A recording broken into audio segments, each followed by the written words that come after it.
So I'm about to get started on the final finishes, and this is the exterior. Although this probably, I wish that it was better, but it's amazing considering what we started with all that black tarry material. It definitely stained some parts of this wood, but I'm going to do color correction wherever I can. This piece of wood that was carved in, although it's a great fit and everything, the grain, I used a chunk of wood where the grain matched, but when I got down to this level, see, the grain kind of changed and twisted. So I'm going to have to do some pattern correction here, but I think that will be okay. This staining didn't come out, but hopefully with color correction, we'll be able to at least make that palatable. I've done the surface with 80 grit. Actually, there was parts where I did it with 60 grit, 80 grit, 100 grit, and 120. And that's where I left it. Now, a lot of times when you're doing these finishes, of course, you're going to get, a lot finer grit before you put a finish on. But here's my plan. And there's another pattern that changed once I got halfway in. Though these were really nice, thin hardwood figures here. They took like a little bit of a mountaintop there. So, they'll have to be altered. Interesting. So what was I saying? Yeah. So what I'm going to do right now is clean them off. I've already removed the tape and cleaned this side of the windows. And I'm going to cover them with plastic so my finished products don't get on them. I have some final sanding to do on some of the more spots and holes, unpleasant holes that I found since I've done the 125 sanding. So I'm going to clean up the sanding a little bit. I'm going to wipe it down as much as possible and get off any of the sanding dust. And then we're going to do shellac. And my thought process on the shellac is, number one, I use shellac a lot, especially with antique and vintage woods, because it preserves the substrate wood whenever you're going to put a finish on. But here's my thought. What I want to do is I want the shellac to embed itself as much as possible on the wood. So I'll do several coats with my final sanding. First of all, we'll see what colors we get with the shellac. And second of all, I'll get a nice fine finish from sanding on top of the shellac, because the shellac material will embed itself right in the wood fibers itself, so that when I put my color on, I hope that it will go on as evenly as possible. I fully expect to get spots that I won't like, so that's where the color correction will come in. This wood trim didn't come out as good as I wish it had. On this side, it did come out better. I don't know why. I don't know what the difference is, but it released a little better on the trim itself. And then you can see on this shelving part right here, this little windowsill, if you will, on this side is not very good. In fact, I could put wood hardener on it, but I'm going to go with the shellac for now, because wood hardener will alter the way that my colors will pick up. This side came out a lot better, as did the carving on this side. So the carving, the wood fibers are tighter. I don't know what happened to these doors in the past, but these wood fibers kind of separated. So I have them filled with glue and wood shavings, but still, that could be a little bit better. But we'll see what happens when I put the shellac on it. I want to put some shellac on first, and then if I need to do some wood putty and color correction, I will do it on top of the shellac. So these came out pretty good. These, it's like a, oh, I forget what the name of it is. I know the name of it, but I forget the name of it. So you can see that there's still a lot of, there's a lot of years on here. So this is what we get. I had to do some gluing and some putty on the inner parts of the door, on the stiles. So, and I actually have to do a little bit more gluing over here because I still feel, I can hear the difference.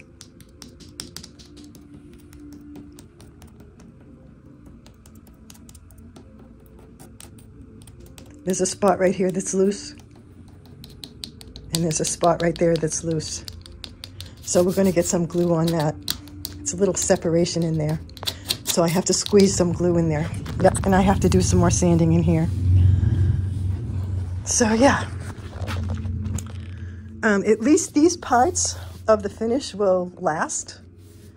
So this has a lot more strength, as does the one on the other side. Yep, so let's get started.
And so I sanded it with triple odd steel wool for now, just to get a lot of the nibs off, and then I vacuumed them, and brushed and vacuumed, and now I'll go over it with the dry microfiber cloth and maybe sweep that up a little bit more, huh? But got a lot more sanding to do. Although I already filled the separated wood fibers with high glue and sawdust earlier, I also added tinted wood putty to smooth out the surface even more. This finish is going to be a layer upon layer of various products, beginning with the shellac. The shellac base is really important because not only does it act as a wood treatment, it bonds with the wood fibers to add integrity to this poor, worn out and badly damaged surface. I will tint the repairs as best I can to hopefully match the base color of the chestnut.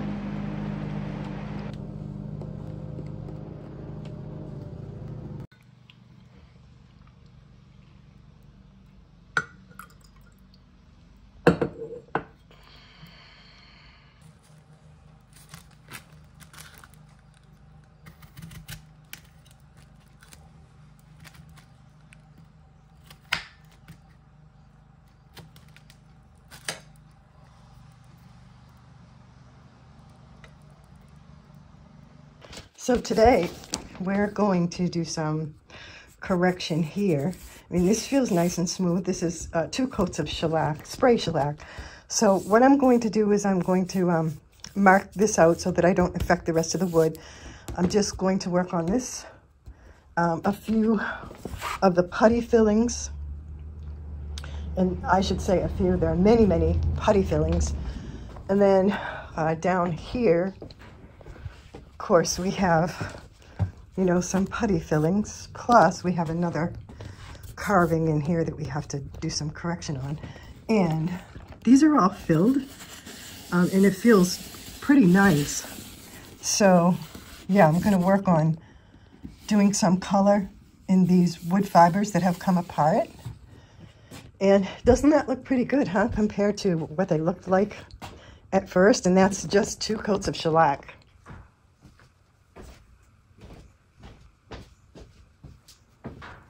So it might seem like overkill, but all my colors and everything are on the other side of the barn.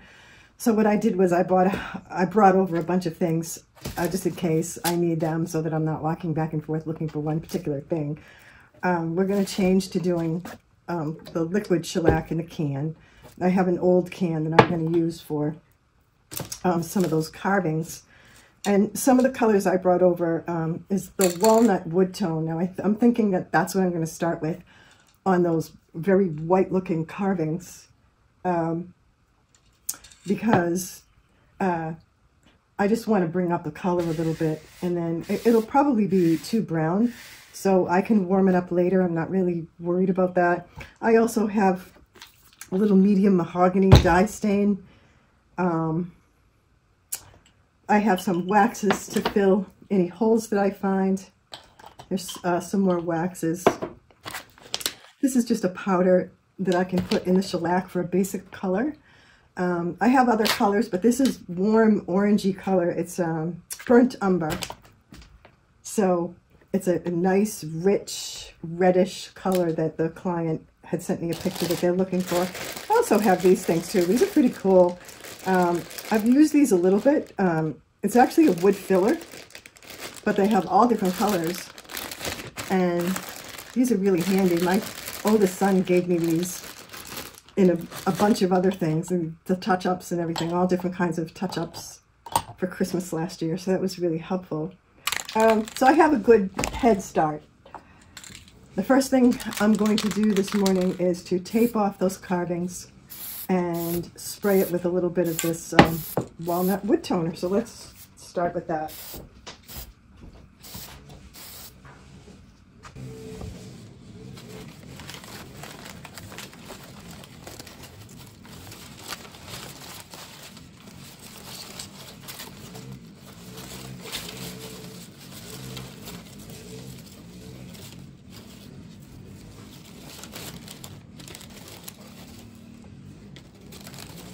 That's not bad.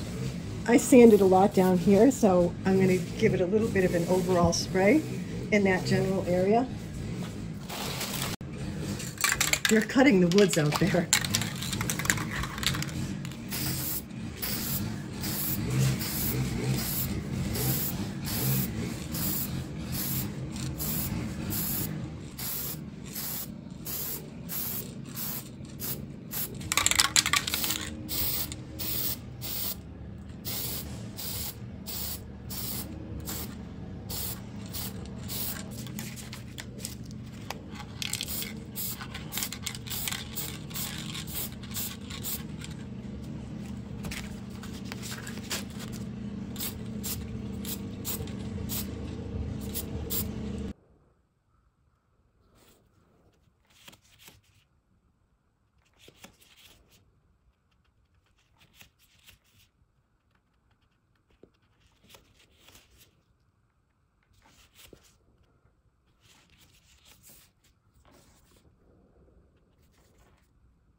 Okay, so after that's all dry, I'm going to go over it with a piece of 400 grit sandpaper. Nice and lightly. I'll take off some of the color. So, yeah, let's get started doing that.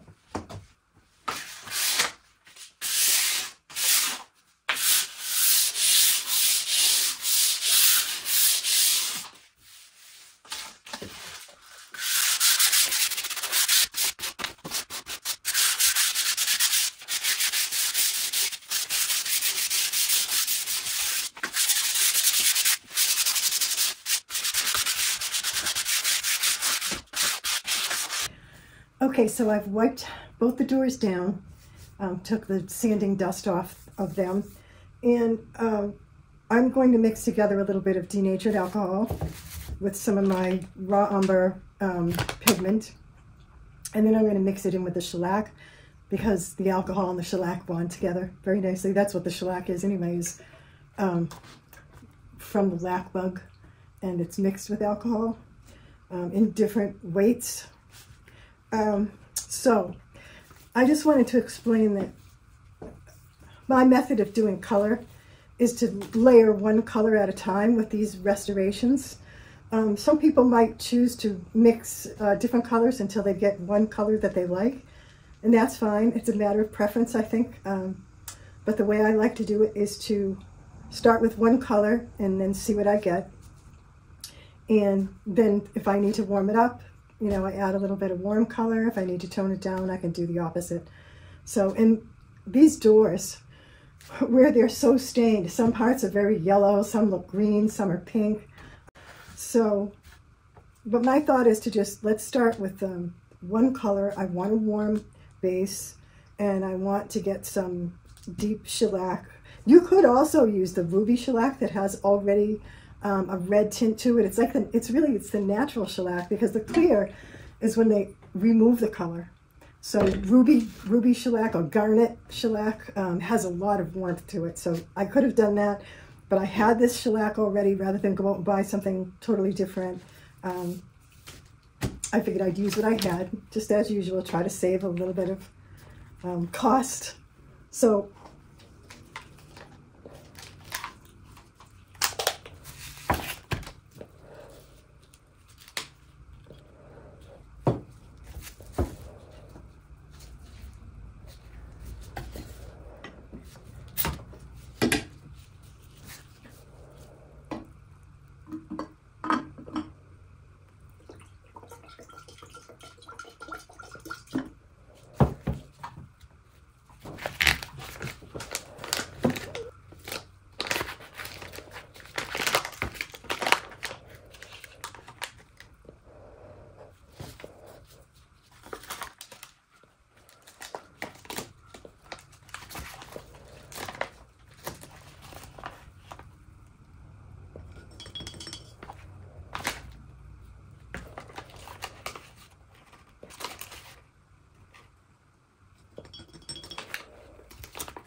now you've probably already thought of this, but that denatured alcohol is going to thin out my shellac quite a bit. And I didn't get the rich color that I was actually a little afraid of getting it too dark. But here you can see that it's a nice, bold color in the shellac. But this shellac is very thinned down. It will dry quickly. I can use several coats. And this isn't our color, This is actually pre-color. It's pre-treatment, so that when the color goes on, it's going to go on the best and most accepting substrate. I couldn't see putting on an oil-based stain on that raw wood. I mean, you can try it, but even I don't live that dangerously. No, I wanted to pre-treat it, do some color correcting. I still have quite a bit to do. We'll see.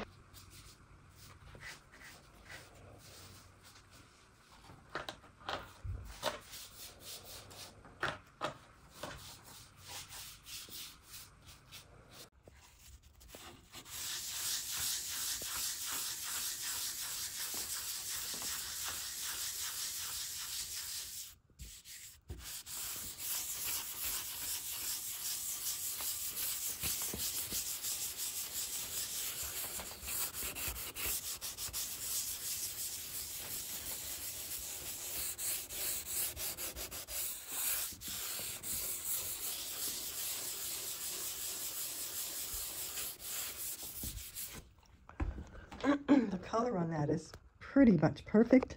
I just have this halo around the edge here that I have to deal with.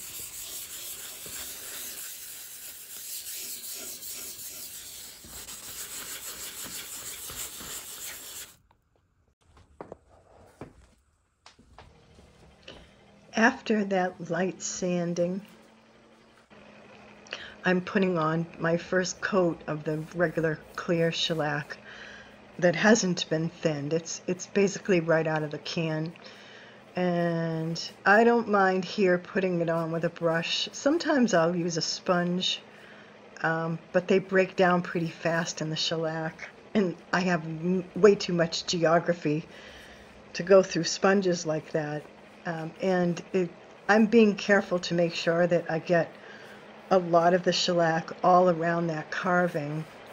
By the time I get done doing all the coats of shellac, the stain, the oil finishes, and the waxes on that exterior, that all of that will work together to create a nice solid finish on the exterior, and it will last another 150 years.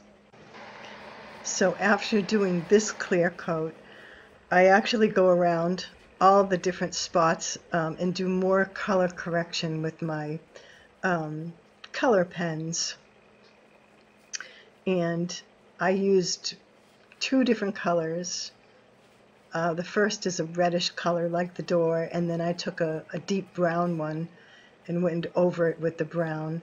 It's just like everything else, it's a matter of layering on that color to bring it to, at least at a bird's eye view, you will see an adhesive surface on it. It's not going to be perfect, and I realize that, but if it's almost all the same color, I'll be happy.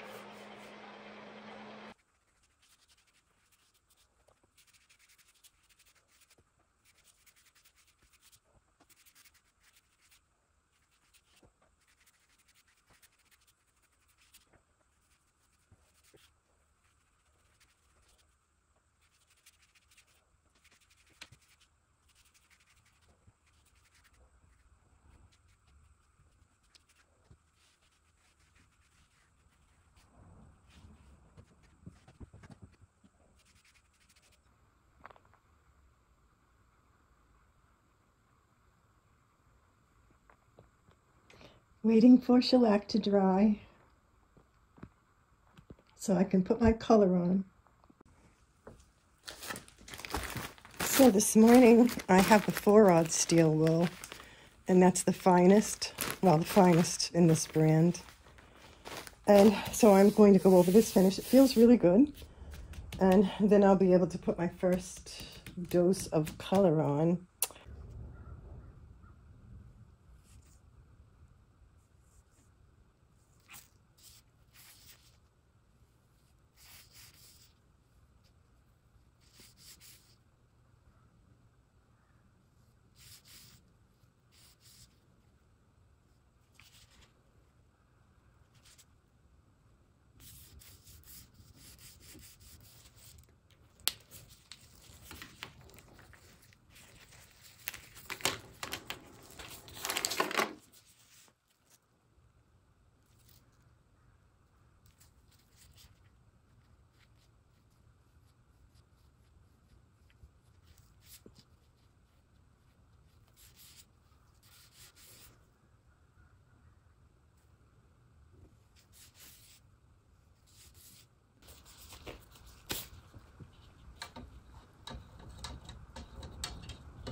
So I'm using General Finishes oil stain in the color Candlelite. So it's a deep, rich, warm color per the client's request and the pictures that they sent me of what they wanted. So if I need to do color correction, I will do it afterwards. And I'm sure I'll need to do more color. It's just, I expect it, so, yeah. I have a rag on each top. Now don't forget, I have the whole other side of these doors to do, including the sanding. So, yeah. Let's do it.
This is the interior. This is one that I started about an hour ago, and I just started in the top right over there.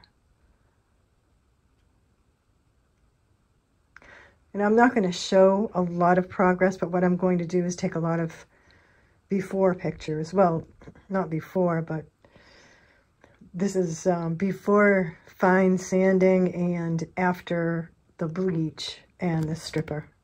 So for instance, I will get a good look at this before and after.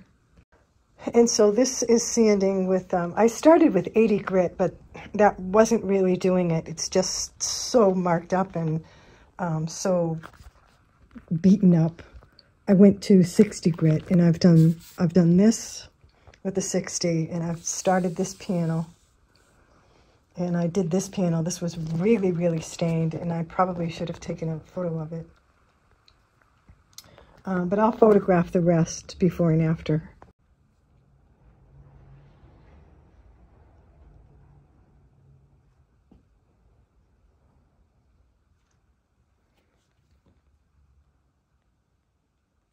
This is the top of the door handle side. That's the handle that I couldn't remove.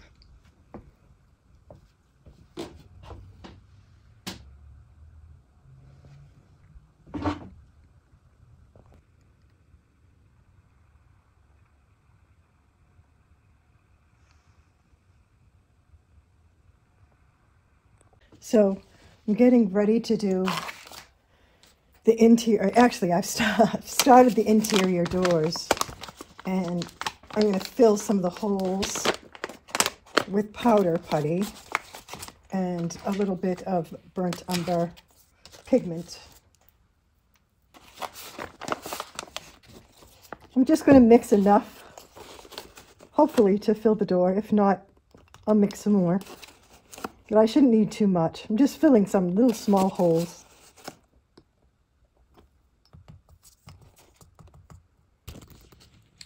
So this is where the old floor lock was. And to get the door out, they cut it across right where the old screws were that held it in. And I wish I had some bigger dowels. I don't, though. I have some small ones. But what I'm going to do is, because they'll put their new lock, it probably first in the same place. So what I'm going to do is I'm going to drill these out and fill them with the dowels.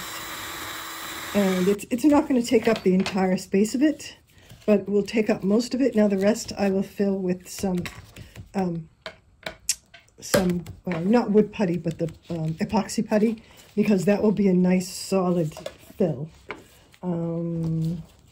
Yeah, rather than, there's too much of this to cut out, so I could make a couple of squares right here, but I'm going to put hopefully we'll be putting a lock over that, and I don't want someone to just push it, even though it shouldn't break at that point. The glue that I use should be strong enough to hold it, but I just think it's better to, we'll use some dowels, we'll fill the rest with epoxy putty, and it will be a nice strong surface for the new lock to be screwed into. So I have a drill bit that's a little smaller than these, so I'll start with that. I don't want to use one that's too big, but we are going to end up using one that's bigger than the dowel, just because I have a lot of space to fill. So, but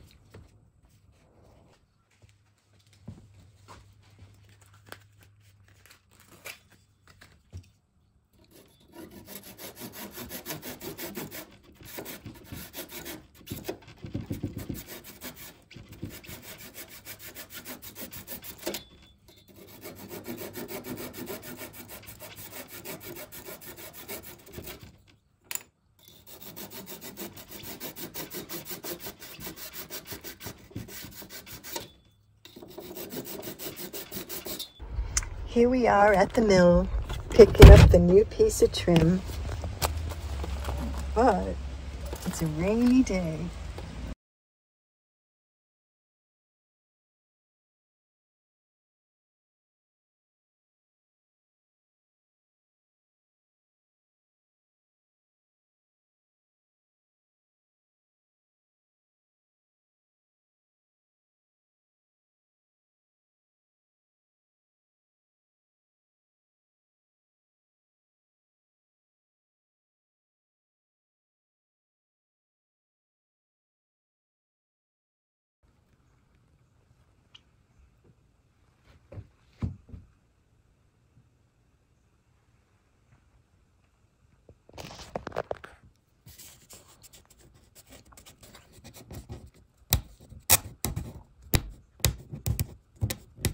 I don't know what this stuff is.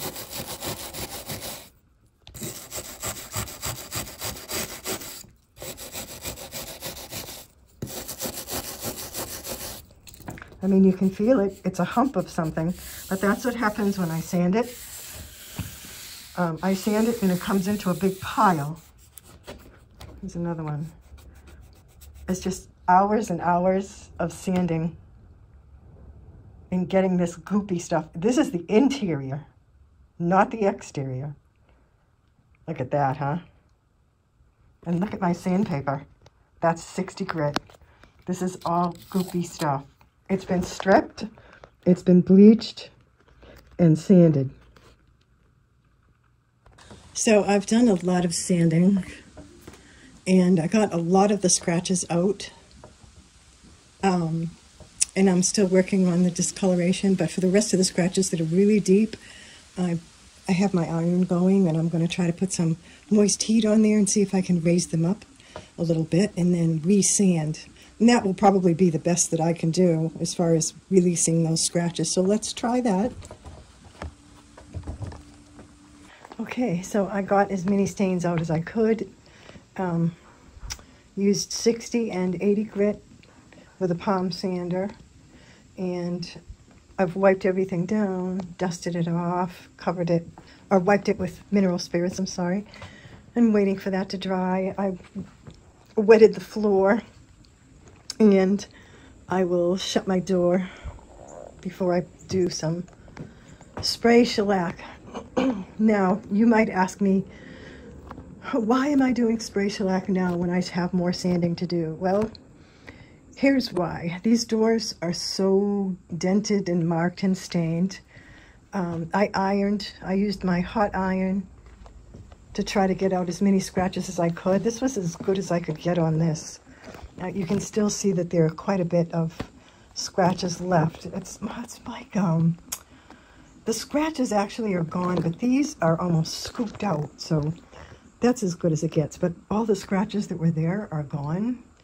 You can still see the dark shading where they've used something to treat the woodworms, and that just discolored the wood. There's just not much I can do about that, other than probably treat it with some color correction after I do, you know, all the staining and everything. So, yep. So my goal is to get an even color, just like as well as I could on the exteriors, and now on the interiors I want to do the same thing. So over this rough sanding, I'm going to do a coat or two of shellac with some fine sanding over it, because I want the shellac to embed in the deepest fibers of the wood that are still open right now. So even though you won't see it visibly, those deepest crevices will be embedded with the shellac, and then I can do my fine sanding. So I mean, you could disagree. You might have another idea, and that's fine, but that's how I'm opting to do it. So, yep, let's get going.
Okay, these are the new hinges. They're a little different than the old hinges because the cannonball is actually a different size. But I thought, oh, maybe I can use the old cannonballs, but then I realized when I took it apart, one side is stationary. In other words, it doesn't move, obviously, and the bottom is the only, or the top is the only side that comes out. So the client is aware and they're okay with that. So I'm about to, I wiped them down with some alcohol to make sure my surface is nice, and I'm going to apply some gilding wax to them. Okay, so I'm getting ready to do the final finish, which is actually going to be an oil. So the outside is done with the WaterLox, which is good for the exterior finish, but the inside finish will be different. It's going to be an oil finish on top of several coats of shellac, several coats of color, some color correction, some ink correction, not ink, but paint pen correction. We did the bleach and the stripping and all that. So, oh, did the scratches. I ironed out the scratches as much as I could. And this is what we have. So I'm going to use a Walrus Oil finish. And that will go on with a little abrasive pad.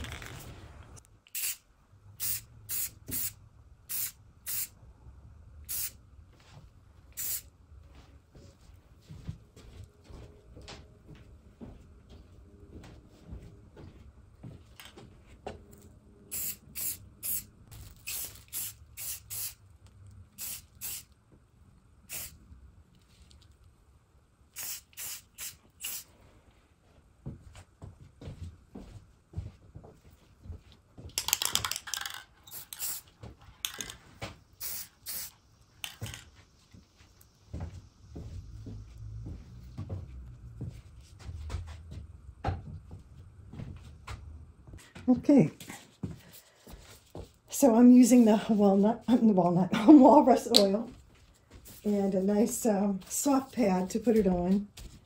And you put this on and it doesn't smell like much. So Walrus Oil, it's actually 100% vegan, and it has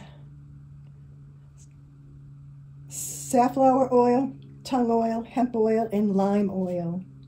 So it's nice. It's all natural. Very nice. Whoop.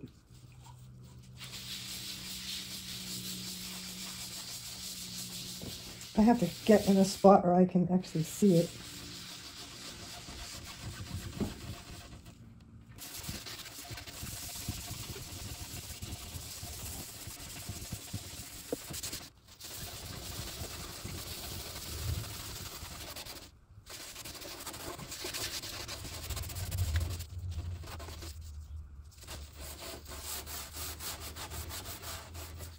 Don't land on there. Silly fly.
So here's the completion of the 1850s or so Eastlake Double Entry Doors that I did for a client.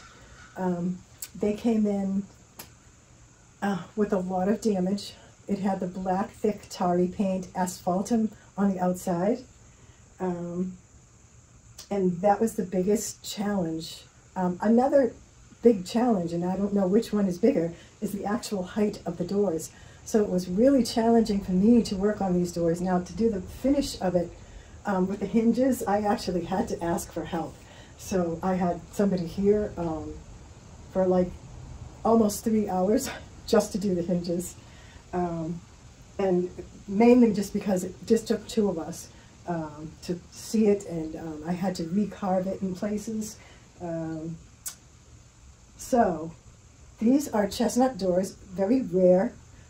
It looks like everything is Eastlake style, the original hardware, the mail slot. This doorknob works, but it's damaged, so it will be usable, but it won't be really lockable for them, so they'll have to do some kind of deadbolt. Although there was a lot of damage to the doors, I got a lot of the discoloration out. Unfortunately, I'll have to post the pictures of the inside separately, because there's no way I can just flip them over. My neighbor was kindly enough to put them so that you could see the weather stripping. This is a new weather stripping that I put on because the old one was very rotted. So they were stripped 4 times on the outside, 2 times on the inside. The inside was just a regular lacquer shellac finish that more or less came off predictably. They were still damaged on the inside with a lot of scratches and wormholes and worm trails, not all of which came out, but that's still nice. It's part of the personality of the doors. On the outside, we finally got the paint to come off with something called PeelAway, and that's a system where you put this paste stripper on with a spatula, and then you put the special paper that they make you buy, and you put the paper on. When you peel the paper off 24 hours later, the paint comes off with it, which it did.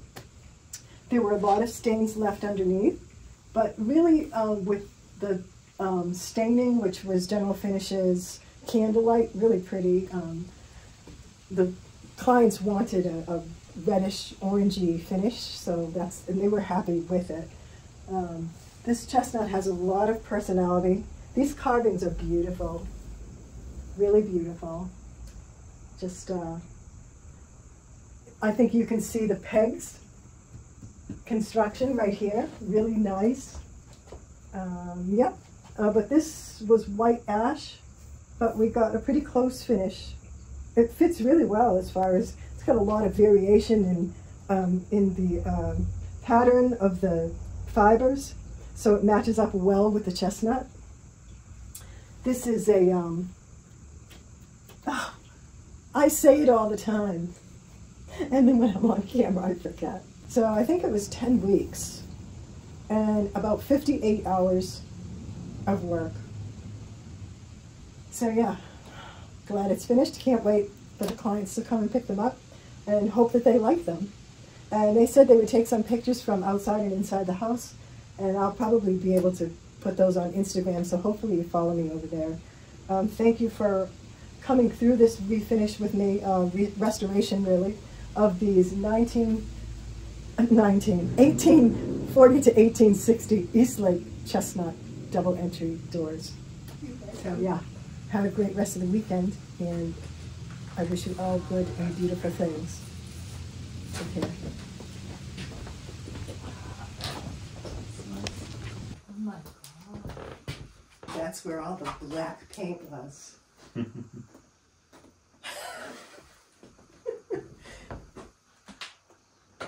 Yeah, the door knob and Mohawk stuff. Yeah. Feels so regal. Wow. Well, don't you? Of course. Look at it.